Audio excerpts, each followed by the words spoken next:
మీ మంత్రుల ఫోన్లు కూడా ట్యాప్ చేస్తా ఉన్నారు రేవంత్ రెడ్డి అసలే నమ్మట్లేదు మీ మంత్రులను కూడా వాళ్ళు అధిష్టానానికి ఏదో రకంగా చెప్పినారు పోయి ఈయన చెప్పినారు ఈ పుడంగికి చెప్పినారు ఈవిడ పెద్ద పుడంగి మా ట్యాప్ చేసిన ఇంతో చెప్పినాడు అదే వాడు నిజమైన నికాసైన వాస్తవాలు బయట పెట్టి మాట్లాడు అప్పుడు ఒకవేళ చేస్తే బహిరంగ క్షమాపణ ముక్కు నేలకు రాస్తా నేను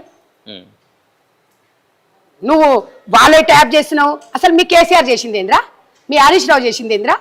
మీ కేటీఆర్ చేసింది ఏంద్రా ఫోన్ ట్యాపింగ్ చేయాలా ప్రభాకర్ రెడ్డి గారిని ఎందుకు విదేశాల నుంచి పిలిపించుకున్నాం చేయలేదా మీరు ఎంతమంది హీరోయిన్ల ఫోన్లు మీరు ట్యాప్ చేసిండ్రు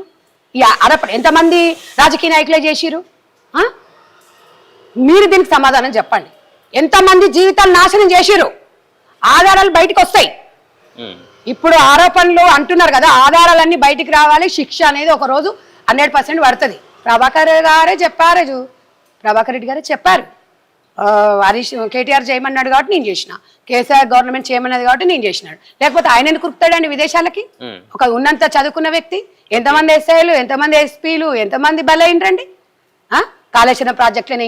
ఇంజనీరింగ్ కుటుంబాలు నాశనం చేస్తారు వీళ్ళ ఫోన్ ట్యాపింగ్ల కోసం వీళ్ళ ఆనందాల కోసమేమో ఇదేం ఆనందం తమ్మి గతంలో ఇక నాకు ఆ మాట అననికి వస్తలేదు ఇక చివరికి ఏం చెప్తారు పాడి కౌశిక్ రెడ్డి గాని బీఆర్ఎస్ పార్టీ పాడి కౌశిక్ రెడ్డి గారు 16 మంది ఎవరో చూపించాలాడు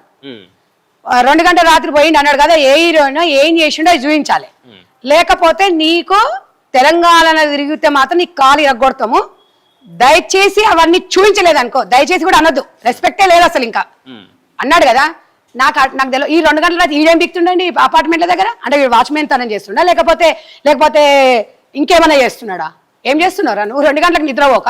ఏం బిక్తామని పోయినావు ఆడికి అపార్ట్మెంట్ కాడికి ఎదవా సిగ్గులేదురా నీకు 6 ఫీట్లు ఎదిగినావు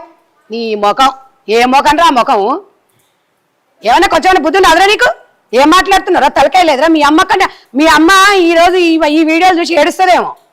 ఎవరామా అని నీ కొడుకు చేసింది అమ్మ తల్లి నువ్వు నాకు తల్లి లాంటి దాన్ని ఇలాంటి కొడుకును కన్నందుకు ఇలాంటి తెలంగాణలో ఎమ్మెల్యే అయినందుకు నువ్వు నేను బాధపడాలమ్మా పిల్లలను కంటాం వాళ్ళ రాతలను కనం ఇలాంటి ఎదవైతాడో నీకేం తెలుసు ఎమ్మెల్యే కాగానే కాదమ్మా విలువలతోని కూడుకున్న వ్యక్తి మనకి ఉండాలి